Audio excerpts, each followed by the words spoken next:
Assalomualaykum obunachilar. Bugun laminat eshiklarimiz avvalini bir qator ko'rsatib o'tamiz.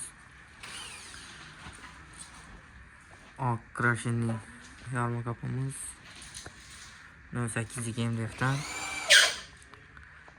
Korobchalar ham qalin materialdan. Yarim kilolik quloqlar.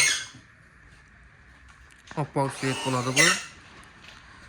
Bandina belajam chiqdi buni.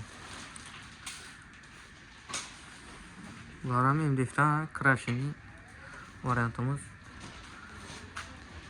Bularni oldi tomoni davorli bo'ladi, orqa tomoni quloqlarimiz yarim kilolik qalin quloqdan. Kamizlarina qarshi oynalislar. Oltilik qarshili. İşlerimiz yetib turibdi.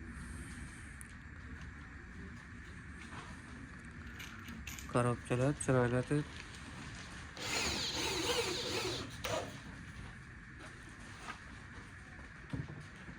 Neredeyse koronalarımız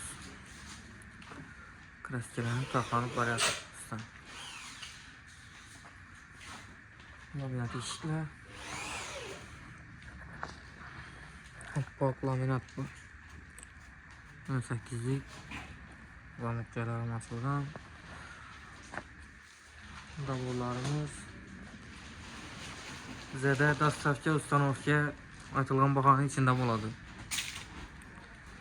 Dastavka uchun отдельный, ustanovka uchun отдельный pul qo'shing degan gap yo'q bizda. Telefon nomerlarimiz 94 921 06 70. Bemalol murojaat etaverasizlar.